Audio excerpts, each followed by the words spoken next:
So here we have the hangar for the Tucson Soaring Club. This is where we keep our tow planes, as well as we'll use it to do some maintenance inside of sometime. Today I'm going to be flying the tow plane, which is a Piper Pawnee. We've got two operational, and then we have a third in the back of Fuselage that is going to be restored into a third tow plane. So that way our fleet of tow planes doesn't go down, and we always have a backup and a backup to the backup. Let's go ahead and pre-flight this aircraft just the way we would any other aircraft. We're going to check inside the engine compartment, see if any critters have gotten in there recently. Look in the air intake. Okay. Check the propeller for nicks or cracks. We have a lot. We fly out of a rocky field here. You check that.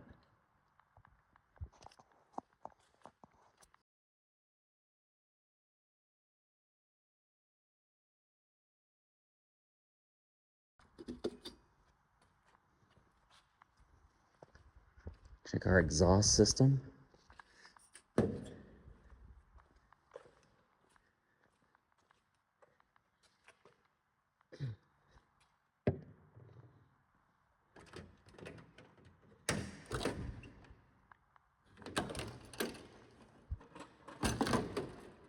Okay, there's your engine.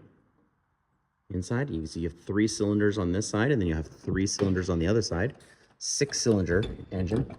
Piper Pawnees come with either a 260 or a 235 horsepower engine, are the common ones that I've seen.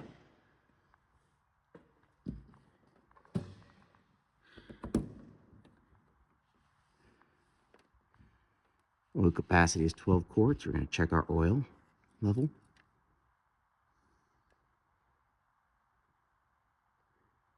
Oh. There's the 12. Okay, it's between the 9 and the 12. It's fine.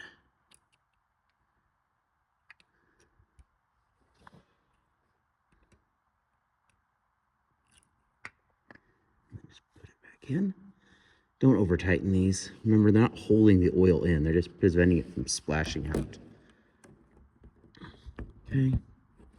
And these little twist nuts, you know that they're in and tight when the flat portion aligns with the direction of flight of the aircraft.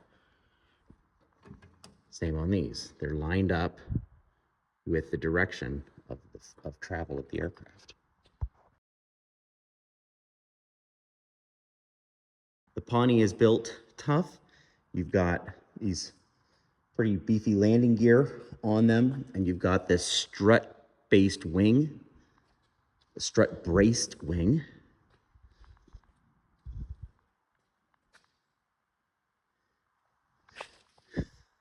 Looking for any damage above or below.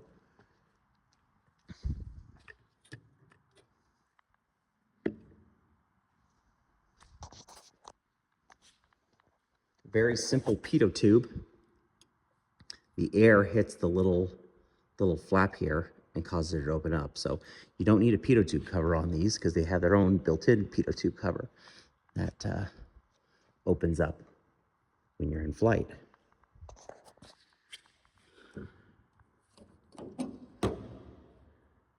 Okay. Just dip my finger in there, make sure we have enough fuel. We do. And we'll dip, and we'll sump the tanks in a little bit here. There's your vent to allow air into the tanks. So that way, as the amount of fuel goes down, air is coming into the tanks. Otherwise, you could get a suction vacuum system set up where the fuel can't flow because you've created a small vacuum. Okay, this is a tube and fabric airplane. Okay, you can literally see You can see where the ribs are here, where these solid parts are for the ribs. And then in between, you've got fabric. It's literally what you have is just fabric. You can see where the fuel cell is. That's where the fuel tank is, where it's that different color, where it's a big plastic cover. Ailerons. It's not a fast airplane, so these ailerons, it's like, why aren't they sealed? Well, it doesn't need to go very fast. Put the effort on the design where it needs to be. You've got exposed controls for easy maintenance. Okay. Just checking it to the stops.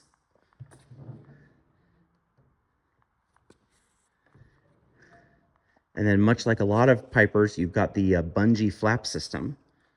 So I can literally just push down on it right now, and it's a bungee cord that causes it to return. Okay. You can just push down on it right now, inspect the hinges and everything, make sure it returns. Okay. Here's our cockpit.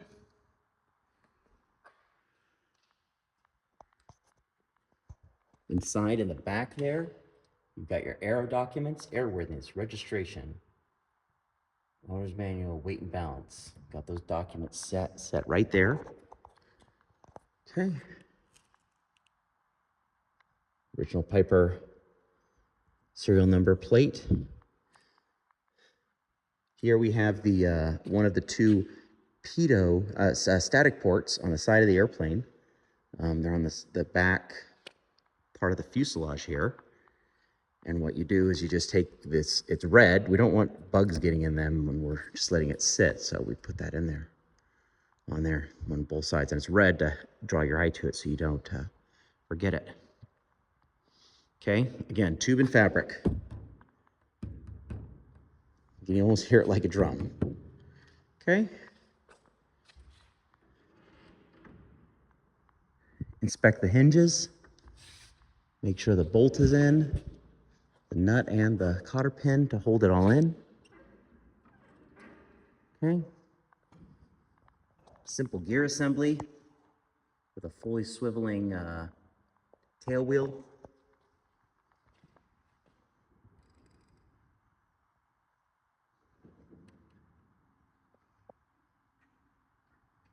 And the wheel is where it is. It's not going to go full travel. Yep, but I'm looking. You can just see the control cables, how they move to control, and those are connected to the rudder pedals. Okay.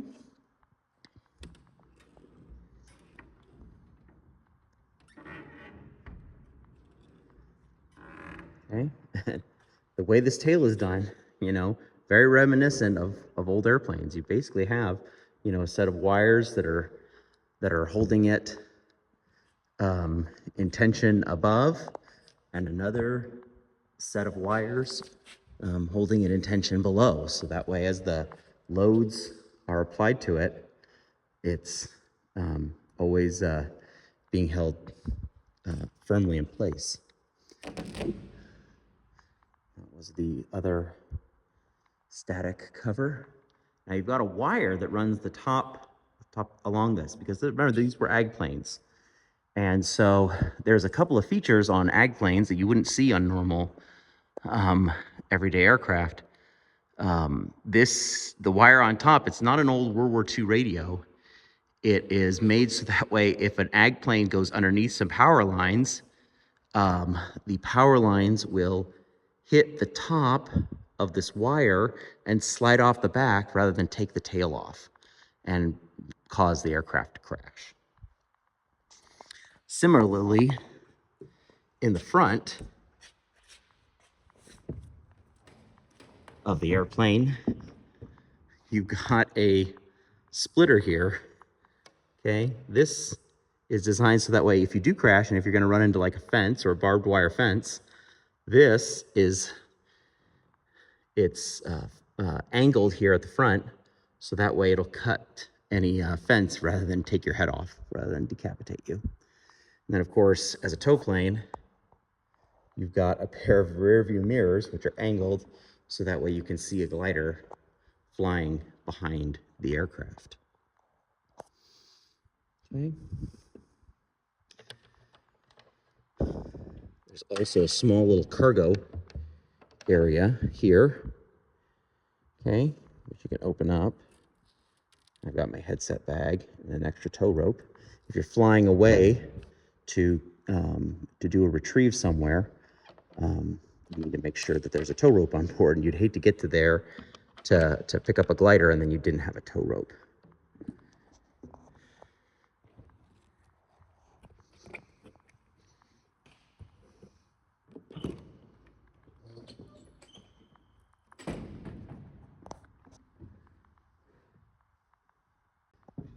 Master.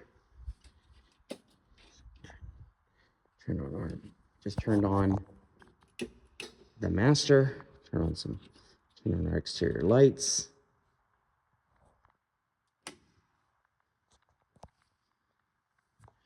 Okay, and as you can see, the tow plane here is built around this steel roll cage. So if these things are very survivable in a crash. The inspection of the right side went just the same as the left, and so I didn't want to show that twice. But there is something I do want to show as we're walking around the Pawnee. Here is the fuel sumps. So Piper Pawnee generally will have 5 fuel sumps. 2 in the fuselage. 1, 2, and these are where the fuel lines come in. We got 1 and 2. Oops, 1 and 2. Okay. And that's where the fuel lines are coming in from the right and the left wing. You also have one on either wing, just underneath where the fuel tank is. So there's the fuel tank. Okay, this is the left fuel tank. And you can see at the back of it there's another fuel right there, so you can sump it. And then you've got one in the end up here at the front for the engine, which then you can inspect that. And I didn't show the one on the right wing, but the one on the right wing is exactly the same. At the glider club, everything's a bit older. So we're looking for floating debris. We're looking for discoloration, nice and blue, like 100 low lead should be. And I'm not seeing any floating things. It's, this fuel sample cup is a bit older, but still works just fine. And when you dump it back into the fuel tank, you won't want to use the side that has the holes. You want to use the side here that has the strainer to pour it back in. We don't want to waste fuel, and we also certainly don't want to put contaminated fuel back into the airplane. Okay.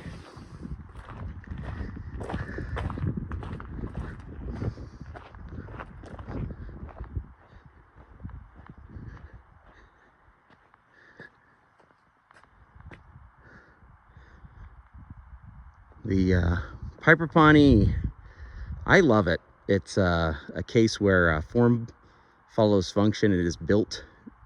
It looks exactly like what it needs to look like to do the job that it does. So I just love flying the Pawnee. I think it's just way fun. Master on, magnetos on. Make sure it is full rich, quarter open. Clear prop!